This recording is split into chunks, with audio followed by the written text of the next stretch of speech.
मैं GR चौधरी आपको foundation में 11th और 12th में नीट और IIT के सिलेबस को कवर करते हुए फिजिक्स पढ़ाऊंगा। तो अब अपन फिजिक्स शुरू करने से पहले फिजिक्स में काफ़ी जगह मैथमेटिक्स का यूज होता है, जो काफ़ी बच्चे पढ़ के भी आए हैं, और कुछ एडवांस मैथमेटिक्स जो अभी तुम लोगों ने नहीं पढ़ी, लेकिन 11th और 12th के छात्र मैथमेटिक्स में उसको ज़रूर पढ़ते हैं। तो जो बच्चे बायो लेंगे उनको फिजिक्स में मैथ, जो फिजिक्स में मैथ यूज होगी उसको हम लोग यहाँ पे पढ़ेंगे। क्लियर? तो सबसे पहले हम लोग मैथमेटिक्स का एक सिंपल सा पोर्शन शुरू करते हैं, वो है ट्रिग्नोमेट्री। हालांकि ट्रिग्नोमेट्री आपने 10th में भी पढ़ी है, और उससे मिलता जुलता हम लोग यहाँ पे भी उसको डिस्कस करेंगे। जल्दी जल्दी थोड़ा डिस्कस करेंगे इनको, जो चीज़ें तुम्हारे पढ़ी हुई है उनको जल्दी जल्दी डिस्कस करेंगे, और जो चीज़ें तुम्हारे लिए नई होगी उसको अपन डिटेल में भी डिस्कस करेंगे बाद में। ठीक है? तो अब ट्रिग्नोमेट्री में सबसे पहले ट्रिग्नोमेट्री एंगल और ट्राइंगल के रेशियो से रिलेटेड स्टडी है। ठीक है? तो यहाँ पे सबसे पहले अपन बात करें एंगल की, कि कोण क्या होता है। तो कोण भी दो प्रकार के होते हैं, एक होता है समतल कोण और एक होता है घन कोण। देखिए समतल कोण तो ये है, जैसे दो अंगुलियों के बीच में ये जो कोण बना वो समतल कोण है। जैसे ये एक रेखा है और ये दूसरी रेखा है, तो दो रेखाओं के मध्य जो कोण बना वो समतल कोण है। समतल क्यों है? क्योंकि इसको एक पर्टिकुलर प्लेन में रखा जा सकता है, इसको एक पर्टिकुलर प्लेन में व्यवस्थित किया जा सकता है। जैसे ये अभी ये इस प्लेन में, इस तल में, फिर इसको ऐसे कर दूं तो ये इस तल में हो जाएगा, एक तल में व्यवस्थित हो सकता है, इसलिए इसका नाम है समतल कोण। तो समतल कोण में हम लोग क्या देखेंगे कि एक भुजा इधर होगी, दूसरी भुजा इधर होगी, और इन भुजाओं के मध्य ये जो कोण बनेगा वो है समतल कोण। ठीक है? अच्छा, इसका मतलब ये हुआ कि ये वाली भुजा और ये वाली भुजा किसी वृत्त की त्रिज्या है, और ये दोनों किसी वृत्त की त्रिज्या है, तो ये एक वृत्त का पोर्शन हो गया, और ये वृत्त का जो पोर्शन है, ये डैश डैश करके मैंने बनाया, ये वृत्त का चाप हो गया। क्या हो गया? चाप। और ये हो गई फिर त्रिज्या।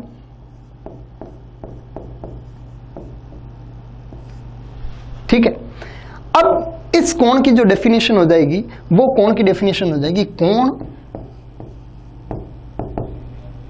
इज इक्वल टू चाप बटे त्रिज्या, है ना? ठीक है? तो हालांकि अभी अपन मात्रक की बात नहीं कर रहे हैं, बाद में करेंगे, लेकिन इसके अगर मात्रक की बात करें तो चाप एक लंबाई है, ये यहां से यहां तक, और त्रिज्या भी एक लंबाई है यहां से यहां तक। तो लंबाई से लंबाई कैंसिल आउट हो जाएगी, तो कोण एक मात्रकहीन राशि है। हालांकि इसको बाद में पढ़ेंगे हम लोग मात्रकों में। ठीक है? अब देखिए, अब मैं अगर घन कोण की बात करूं तो घन कोण कैसा कोण होता है? जैसे ये देखिए, ये इसके बीच में भी देख कोण बना, ये इसके बीच में, ये इनके मध्य जो कोण बना है, ये पांचों अंगुलियों के बीच में जो ये कोण बना है, ऐसा वो घन कोण है, जिसको सॉलिड एंगल कहते हैं। कौन सा एंगल कहते हैं?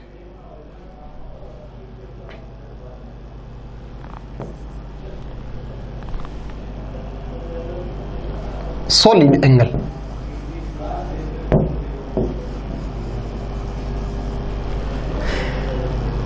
ये जैसे ये कोण किसी वृत्त का पार्ट है, या वृत्त के पार्ट चाप की वजह से उसके केंद्र पर अंतरित हुआ है, और ये वाला जो कोण है ना, वो गोले के किसी अल्पांश, गोले के जो पृष्ठीय अल्पांश, जिसको क्षेत्रफल अल्पांश कहेंगे, उसकी वजह से फॉर्म होगा। ये जो कोण होता है वो, जैसे आपने एक कोण की अगर बात करें, कोण जैसे मेहंदी का कोण है, या आपने आइसक्रीम का कोण देखा है, तो आइसक्रीम के कोण के अंदर जो कोण बना है वो वाला कोण है ये। ठीक है? तो इसको अगर मैं यहाँ पे डायग्रामेटिकली आपको समझाना चाहूँ तो ये कुछ इस प्रकार से कोण होता है, ऐसे, ये ऐसे, ये इस टाइप से ऐसे, और जैसे इसमें तो सिर्फ दो रेखाएं थी, इस समतल कोण में सिर्फ दो रेखाएं, और रेखाओं को यहां से ऐसे मिलाने वाला पार्ट था चाप, और इसमें ऐसे बहुत सारी रेखाएं जो एक सेंटर पे मिल रही है, और उसको ऊपर से यहां पे मिलाएंगे तो एक टोपी नुमा बनेगा। ठीक है? तो ये इसके ऊपर एक टोपी बनेगी,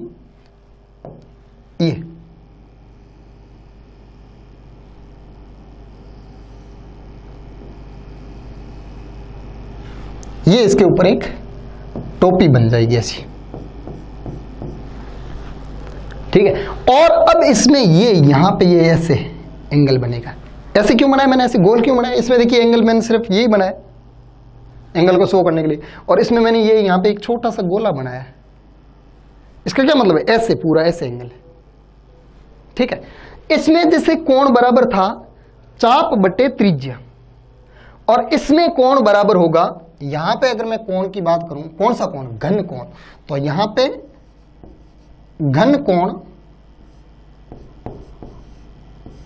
बराबर होगा, ये जो टोपी है ना उसको कहेंगे टोपी का क्षेत्रफल, टोपी का क्षेत्रफल बट्टे ये यहां पे इसमें ये टोपी क्या है? गोले का एक पोर्शन है।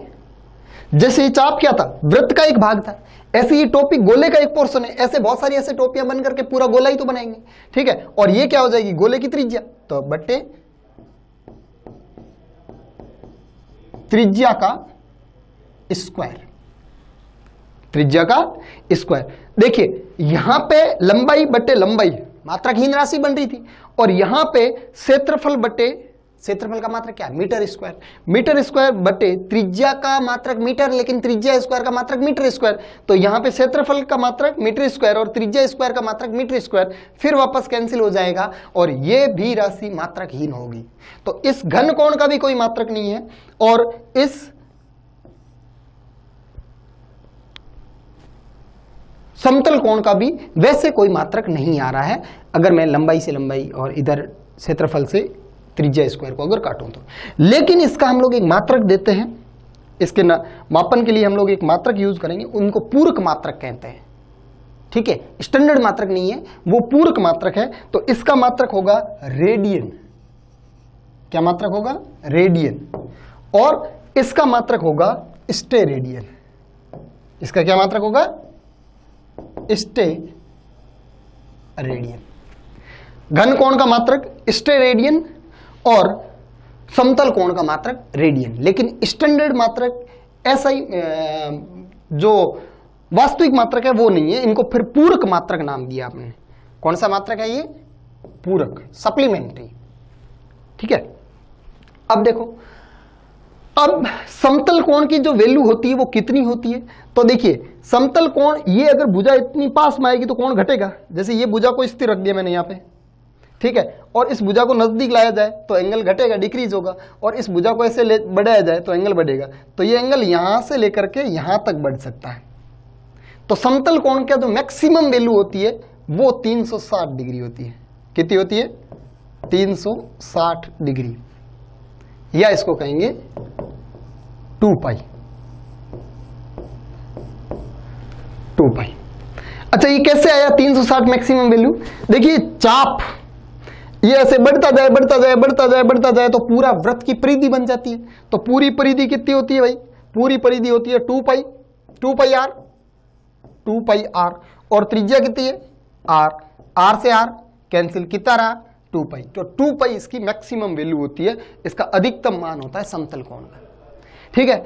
ऐसे ही ठोस कोण का अधिकतम मान, जैसे देखिए ये कोण है, फिर मैं ऐसे ऐसे इसको बढ़ाता जाऊं तो ठोस कोण की वैल्यू बढ़ती जाती है, सॉलिड एंगल की वैल्यू क्या है? बढ़ती जाती है। और इसको बढ़ाते बढ़ाते बिल्कुल घुमा करके ऐसे ले आऊं तो ये पूरा गोला बन जाता है। तो ये जो टोपी है वो टोपी पूरा गोला बन जाता है। और उस फिर पूरे गोले का क्षेत्रफल कितना होता है? आप सब जानते हैं, गोले का क्षेत्रफल 4 pi R square, 4 pi R square, और त्रिज्या का square R square.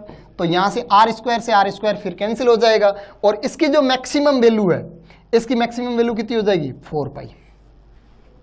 Maximum value कितनी हो जाएगी? 4 पाई। क्लियर? इस घन कोण को ऐसे ओमेगा से डिनोट करते हैं, ऐसे ये ओम का जो सिंबल है, ठीक है, इसको लगभग कई जगह थीटा से डिनोट किया जाता है, ठीक है। तो यहां पे समतल कोण थीटा से डिनोट किया जाएगा और ये वाला कोण ओमेगा से डिनोट किया जाएगा। बात समझ गए? फिर ये तो 360 डिग्री और 2 पाई रेडियन है, ये रिलेशन है इसमें डिग्री और रेडियन में, ठीक है। आपको पूछा जाए कि डिग्री और रेडियन में क्या रिलेशन है, तो हम कह सकते हैं कि 2 pi radian is equal to 360 degree या pi radian is equal to 180 degree. ठीक है, और अगर अपन एक रेडियन की बात करें कि एक रेडियन कितना होगा, तो हम लोग कह सकते हैं कि एक रेडियन इज इक्वल टू 180 बट्टा पाई। पाई की वैल्यू कितनी 3.14। तो 180 में 3.14 का भाग देंगे तो ये अप्रोक्सीमेटली 57 डिग्री आता है। एक रेडियन बराबर कितना आता है 57 डिग्री। ठीक है, और एक डिग्री बराबर कितने रेडियन होगा तो वो भी देख लें आप। यहां पे देखें, आपको पता है 360 डिग्री बराबर होता है 2 पाई रेडियन, और यहां से एक डिग्री बराबर होगा 2 पाई बट्टा 360, और इसको मैं लिख सकता हूं पाई बट्टा 180 डिग्री। समझ गए? इसके अलावा एंगल के मात्रक और भी होते हैं, एंगल का मेजरमेंट और भी होते हैं। जैसे मैं इसको एक बार आप स्क्रीन को रोक करके या इसका स्क्रीनशॉट लेकर के आप नोट्स बनाएं खुद कि कोण क्या होता है, समतल कोण क्या होता है, घन कोण क्या होता है, प्रॉपर नोट्स बनाने हैं। क्लियर? जिस सीक्वेंस में मैंने लिखा है उसी सीक्वेंस में आपको नोट्स बनाने हैं। ठीक है, सबसे पहले ये एंगल की डेफिनेशन, फिर समतल कोण के बारे में, फिर घन कोण के बारे में, फिर समतल कोण का मैक्सिमम मान 360 डिग्री या 2 पाई रेडियन, और फिर घन कोण का अधिकतम मान 4 पाई रेडियन। ठीक है, या 720 डिग्री 4 पाई रेडियन कह दो या 720 डिग्री कह दो। ठीक है, इसके बाद में डिग्री और रेडियन में रिलेशन कि एक रेडियन बराबर कितने डिग्री होता है। एक रेडियन बराबर होता है आपके पास 57 डिग्री, और ऐसे ही एक डिग्री बराबर इतने रेडियन। इसके अलावा आपको पता होगा, मैं इसको रफ कर रहा हूं अब, इसके अलावा आपके पास एक degree is equal to 60 minute होता है। एक डिग्री इज इक्वल टू, इसको डिग्री कहेंगे, इसको मिनट कहेंगे। एक डिग्री बराबर 60 मिनट। ठीक है, एवं एक minute is equal to 60 second होता है। दो डैश लगा दिए तो सेकंड हो गया। क्लियर? ये सारा डिस्कशन था सिर्फ और सिर्फ कोण से रिलेटेड कि कोण क्या होता है, इसका मेजरमेंट क्या होता है। वैसे कोण, डिग्री, रेडियन ये सारे आप लोगों ने पहले पढ़ा, लेकिन घन कोण डेफिनेटली आपने यहां नया पढ़ा। ठीक है, तो ऐसे कुछ चीजें हम लोग मैथमेटिक्स में नहीं पढ़ेंगे, कुछ चीजें ऐसी है जो हम लोग पुरानी डिस्कस करेंगे, जो तुम लोगों ने पढ़ ली लेकिन फिर भी उसको रिवाइज करेंगे। 9th और 10th 8th में पढ़ी होगी। क्लियर? अब अपन आगे बढ़ते हैं। ठीक है, नेक्स्ट है ट्रिग्नोमेट्री रेशियो, त्रिकोणमितीय अनुपात। ये भी आपने पहले डिस्कस किए और खूब सारे पढ़े। ठीक है, ट्रिग्नोमेट्री की आपकी प्रश्नावली भी है 10th क्लास में। अब देखो, ट्रिग्नोमेट्री रेशियो है वो एक समकोण त्रिभुज की भुजाओं के अनुपात से रिलेटेड है। ठीक है, उनकी अलग अलग भुजाओं का अलग अलग भुजाओं के साथ अनुपात एक अलग रेशियो के नाम से दिया जाता है, एक अलग त्रिकोणमितीय अनुपात का नाम दिया जाता है उसका। ठीक है, ये मेरे पास एक समकोण त्रिभुज है जिसका ये एंगल 90 डिग्री होगा। समकोण त्रिभुज का एक कोण 90 डिग्री होता है। ठीक है, इसका ये कोण मैंने थीटा लिया है। कौन सा कोण लिया है? ये थीटा। थीटा के सामने हमेशा लंब होता है। थीटा के सामने क्या होता है? हमेशा लंब। ठीक है, और सबसे बड़ी भुजा या 90 डिग्री के सामने हमेशा कर्ण होता है। सबसे बड़ी भुजा कह दे, समकोण त्रिभुज में सबसे बड़ी भुजा कह दो, या 90 डिग्री के सामने का एंगल हमेशा क्या होगा? सामने की भुजा हमेशा क्या होगी? कर्ण। और शेष जो बची है वो क्या होगा? आधार। ठीक है, अब इनके रेशियो है वो आपने छोटी क्लासों में देखा होगा, लाल बट्टा कक्का से, लाल बट्टा का से याद रखा जाता है। कैसे? देखो, लाल बट्टा कक्का का क्या मतलब है? यहां या एल का मतलब लंब है, ए का मतलब आधार है, के का मतलब कर्ण है। ठीक है, और इसको आप यहां से साइन, कॉस, टेन, कॉट, सेक और कोसेक, ऐसे नाम दे दोगे इधर से ऐसे, ठीक है। Sine theta, cos theta, tan theta, cot theta, sec theta, cosec theta, ठीक है। अब हम लोग एक एक करके सबका नाम लिख देते हैं कि भी कौन सा रेशियो किसको व्यक्त कर रहा है। देखें साइन, तो साइन थीटा क्या है, एल बटा के, यानी लंब बटा कर्ण, ठीक है। कॉस थीटा क्या है, कॉस थीटा ए बटा के, यानी आधार बटा कर्ण, आधार बटा कर्ण, ठीक है। और टेन थीटा क्या है, tan theta, tan theta L बटा ए, यानी लंब बटा आधार, समझ गए, ठीक है। Sine theta, cos theta, tan theta, और ऐसे ही इसके उल्टे, ये उल्टे हो जाएंगे, ये कोट थीटा आधार बटे लंब, सेक थीटा कर्ण बटे आधार, और कोसेक थीटा कर्ण बटे लंब, ठीक है। तो इसका उल्टा कर दूं तो वो सामने वाले बन जाएंगे, ठीक है। तो इसका मतलब ये हुआ कि इसका उल्टा यानी कर्ण बटे लंब, कर्ण बटे लंब क्या है, कोसेक थीटा। इसका मतलब ये हुआ जो कोसेक थीटा है, कोसेक थीटा वो एक बटा साइन थीटा है, यानी साइन थीटा का व्युत्क्रम क्या है, कोसेक थीटा। इसको उल्टा करने का मतलब क्या है, व्युत्क्रम करना है। भाई x लिखा हुआ है कहीं, तो x का उल्टा क्या हो गया, 1/x, व्युत्क्रम, ठीक है। तो यहां पे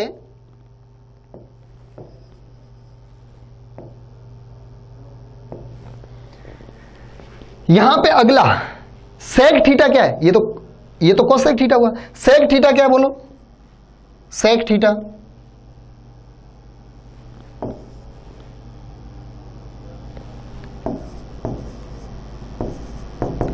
एक बटा कोस थीटा, और ऐसे ही कोट थीटा क्या है,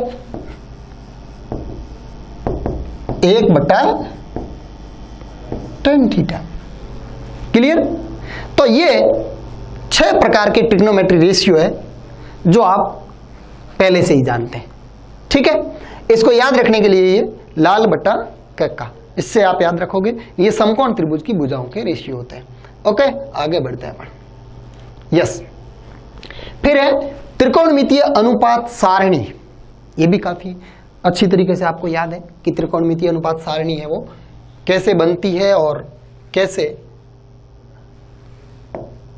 इनकी वैल्यूज होती है, वो कितनी कितनी होती है। देखें त्रिकोणमितीय अनुपात नॉर्मली आपने जो पढ़े हैं उनकी जो वैल्यू पढ़ी है वो 0 डिग्री, 30 डिग्री, 45 डिग्री, 60 डिग्री और 90 डिग्री के लिए पढ़ी है नॉर्मली आपने वैल्यू, ठीक है। और इनकी वैल्यूज कैसे आपने याद रखी है या कैसे आपने बनाई है वो देखें। सबसे पहले देखें इधर मेरे पास एक 0 से लेकर के 1 तक ये लंबाई है, इसको 4 भागों में बांट दिया, 4 भागों में बांट दिया तो ये 0, यहां पे कितना होगा 1/4, फिर यहां आधा आ जाएगा 1/2, फिर ये पौना आ जाएगा 3/4 और फिर ये 1 हो गया, ठीक है। अब मैं इसका अंडर रूट ले लूं, इस पूरे का क्या ले लूं, अंडर रूट, ठीक है।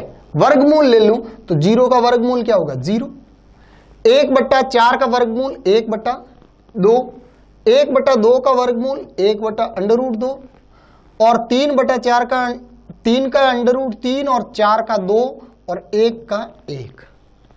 ये जो वैल्यू है ये यहां पे लिख दें अपन 0, 1/2, 1/√2 और √3/2 और 1।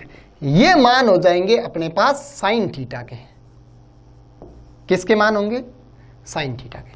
अब अगर अपन कॉस थीटा के मान ज्ञात करें तो इसका उल्टा कर दो ऐसे, तो वो 1, फिर √3/2, फिर ये उल्टा सीधा, ये तो बीच में आ रहा है तो 1/√2 और फिर ये वाला आ जाएगा 1/2 और फिर 0, यानी साइन 0 0 होता है जबकि कॉस 0 1 होता है, और साइन 90 1 होता है जबकि कॉस 90 0 होता है। एकदम उल्टे मान चलते हैं इसमें, ठीक है। अब अगर अपन टेन थीटा की बात करें, किसकी बात करें? टेन थीटा की। आपको पता है टेन थीटा बराबर क्या होगा? Sine theta upon cos theta, ठीक है। तो tan theta equal to sine theta upon cos theta होगा। तो यहां से इनके अगर अपॉन में भाग दे दूं, ये अपॉन ये 0, यानी 0/1 0, फिर इसका मैं भाग दूं तो यहां पे ये 1/√3, कैसे? 2 से 2 कट जाएगा, फिर यहां पे भाग दूं तो √2 से √2 कैंसिल हो जाएगा, ये 1 हो जाएगा, और यहां पे भाग दूं तो यहां पे 2 से 2 कैंसिल हो जाएगा और ये √3 हो जाएगा, और ये 1/0 अनंत, 1/0 कितना हो जाएगा? अनंत, ठीक है। फिर आगे नेक्स्ट अगर अपन निकालना चाहें तो अब अभी अपन ने देखा था कि भी जो इससे आगे क्या होगा? Cot theta. कॉट थीटा क्या होता है? 1/tan theta. तो टेन थीटा की जो वैल्यू है उनको उल्टा कर दो, ठीक है। फिर नेक्स्ट कौन सा आएगा? सेक थीटा, उसको इसका उल्टा कर देंगे, और फिर कोसेक थीटा में इसका उल्टा कर देंगे। क्लियर? ये हुआ 0 से लेकर के 90 तक। लेकिन आपको यहां पे कुछ वैल्यू याद रखनी है, वो 0 से लेकर के 180 डिग्री तक एक साथ याद रखनी है। तो मैं आपके सामने एक सारणी ला रहा हूं, उस सारणी से आप ध्यान दें, ये चीज नोट कर ले आप। ये 0 से 90 तक ऐसे, फिर 90 से आगे वापस जिस अंतराल में इधर की तरफ ये एंगल की वैल्यू थी, वैसे इधर की तरफ एंगल की वैल्यू ले लें। ये 90 से 30 कम है तो ये 30 ज्यादा, ये 90 से 45 कम है तो ये 90 से 45 ज्यादा, ठीक है। ऐसे बराबर है दोनों साइड में, ठीक है। और अब वापस इधर की तरफ जैसी वैल्यू होगी वैसी वैल्यू इधर की तरफ होगी। याद रखने का सिंपल सा तरीका, ठीक है।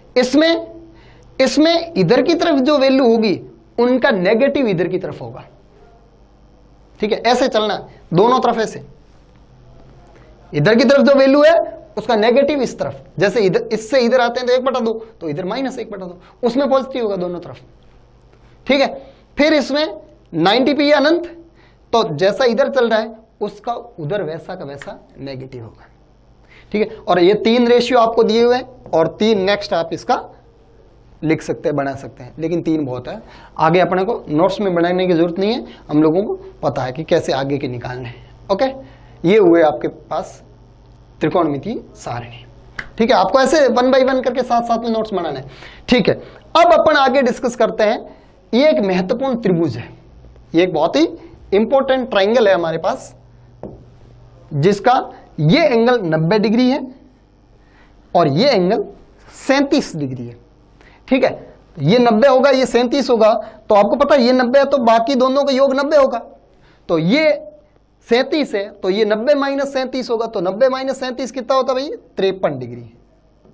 ये वाला एंगल 53 डिग्री है, ठीक है। इस त्रिभुज की खासियत क्या है? इस त्रिभुज की खासियत यह है कि इसकी भुजाएं 3:4:5 में होती है। खास बात, इसकी भुजाएं 3:4:5 में होती है। किसकी भुजाएं? वह समकोण त्रिभुज जिसका एक कोण 37 डिग्री होता है, उसकी भुजाओं का अनुपात 3:4:5 होता है। तो 5 तो कर्ण होगा सीधा सीधा, सबसे बड़ा अनुपात तो किसका है? सबसे बड़ी भुजा का। तो बड़ी भुजा कौन है? कर्ण, तो कर्ण हो गया 5, ठीक। अब 3 कोण है और 4 कोण है, तो छोटे कोण के सामने भुजा छोटी और बड़े कोण के सामने भुजा बड़ी। तो ये है 37, तो ये वाली भुजा हो जाएगी 3, और ये है 53, तो ये वाली भुजा हो जाएगी 4। समझ गए?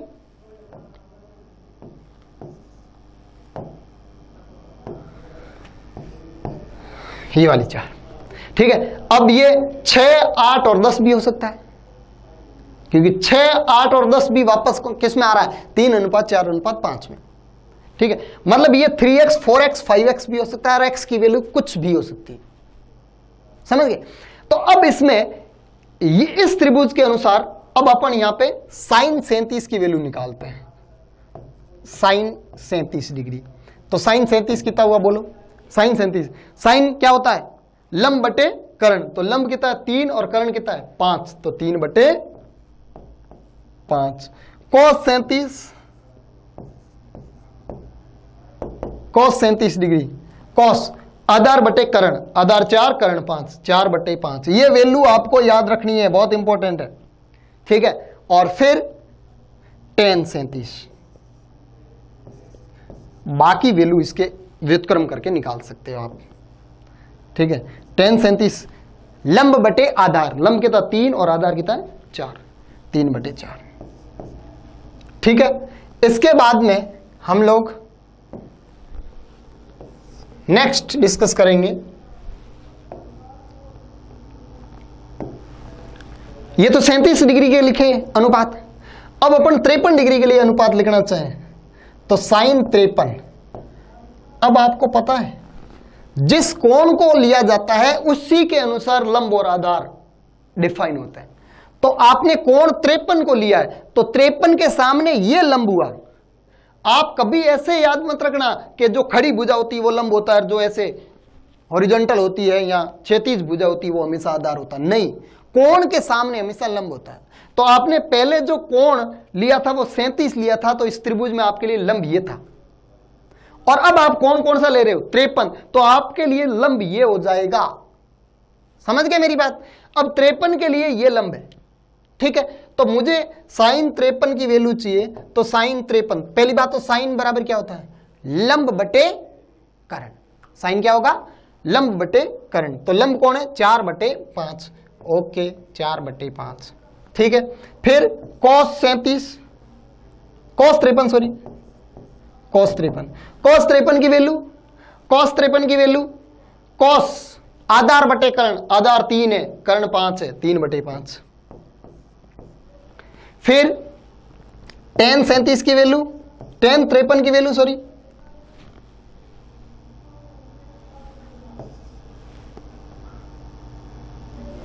tan 53 आपका कितना हो जाएगा tan लंब बटे आधार, लंब 4 है आधार 3 है, रिलेट कर दे। जो sin 37 की वैल्यू है, जो sin 37 की वैल्यू है वो cos 53 की है, और जो cos 37 की है वो sin 53 की है, और यह उल्टा है 4/5, नहीं सॉरी ये लंब बटे कर्ण, ये बटे 3 है।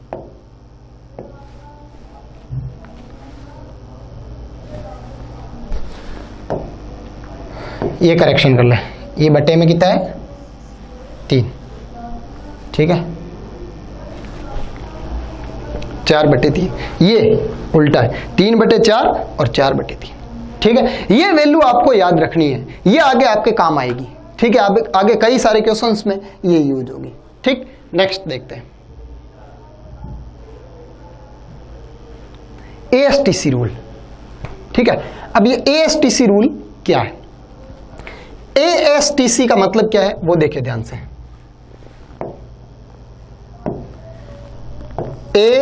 ASTC, A का मतलब ऑल,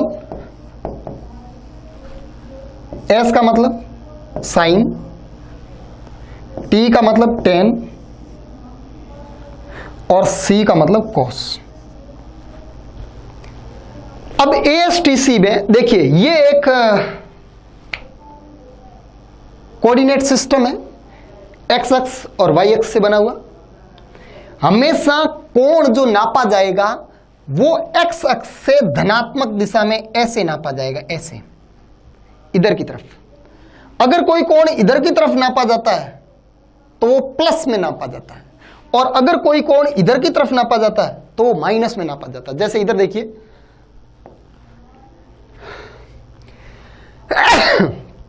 इधर देखें,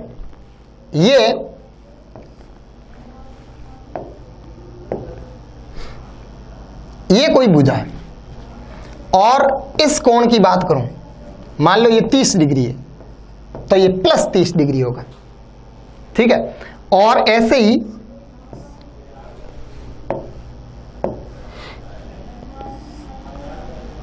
इस कोण की अगर मैं बात करूं और ये कोण की वैल्यू 30 डिग्री है तो ये -30 डिग्री होगा। ध्यान रखना, पहले इधर की तरफ नापा गया कोण धनात्मक और इधर की तरफ नापा गया कोण ऋणात्मक होगा। ये पॉजिटिव नेगेटिव का फर्क है। अब आगे देखें ध्यान से,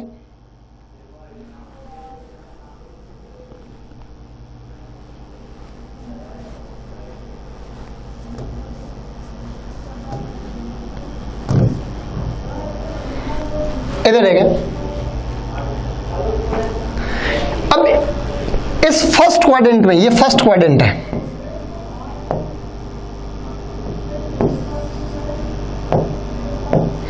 ये फर्स्ट क्वाड्रेंट है, पहला चतुर्थांश, ये दूसरा चतुर्थांश, ये तीसरा चतुर्थांश और ये चौथा चतुर्थांश। 4 चतुर्थांश होते हैं, ठीक है। और पहले चतुर्थांश में सभी पॉजिटिव होते हैं, सभी positive, all positive, all positive. Sine, cos, tan, sec, cosec, cot, सारे के सारे 0 से लेकर के 90 तक, ये यहां पे होते हैं 0 से लेकर के 90 तक। 0 से लेकर के 90 तक अगर एंगल होगा उसमें सब के सब पॉजिटिव होंगे।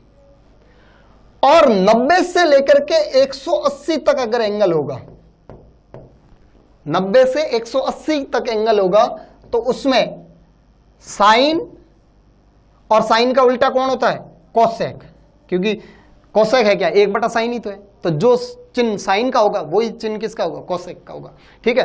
तो साइन और कोसेक यहां पे पॉजिटिव होंगे और बाकी सारे नेगेटिव होंगे। कब? जब थीटा की वैल्यू 90 से 180 के बीच में होगी। और जब थीटा की वैल्यू यहां 180 से 270 के बीच में होगी, ये 90-90 के 4 भाग है जिसको 4 चतुर्थांश कहते हैं, ठीक है। जब थीटा की वैल्यू 180 डिग्री से 270 डिग्री के मध्य होगी, उसमें टी फॉर टेन, टेन और टेन का उल्टा कौन होता है? कॉट। तो यहां पे टेन और कॉट 2 पॉजिटिव होते हैं, बाकी सारे नेगेटिव होंगे यहां पे। और इधर 270 से थीटा की वैल्यू 360 के बीच में होगी। जब थीटा 270 से 360 के मध्य होगा उस दौरान सी फॉर कॉस, यानी कॉस और सेक, कॉस और सेक, कॉस और सेक पॉजिटिव होंगे, बाकी सब के सब नेगेटिव होंगे। एएसटीसी से याद रखना आपको, ए फॉर ऑल पॉजिटिव, यानी जब थीटा की वैल्यू 0 से 90 के बीच में आ रही है सब के सब पॉजिटिव होते हैं। यानी अभी तक आपने जो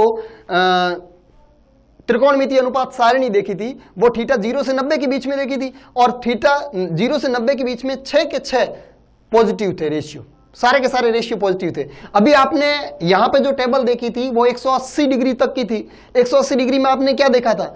पहला वाला साइन पॉजिटिव था लेकिन बाकी 2 क्या थे? नेगेटिव थे। कब? जब आपने 90 से 180 के बीच में देखा था। तो 90 से 180 के बीच में साइन पॉजिटिव होता है और कोसेक पॉजिटिव होता है। तो कोसेक इस सारणी में था नहीं, बाकी टेन देखा था आपने, कॉस देखा था, वो नेगेटिव थे। इधर से सेकंड हाफ में आपने देखा था इधर की तरफ, ठीक है।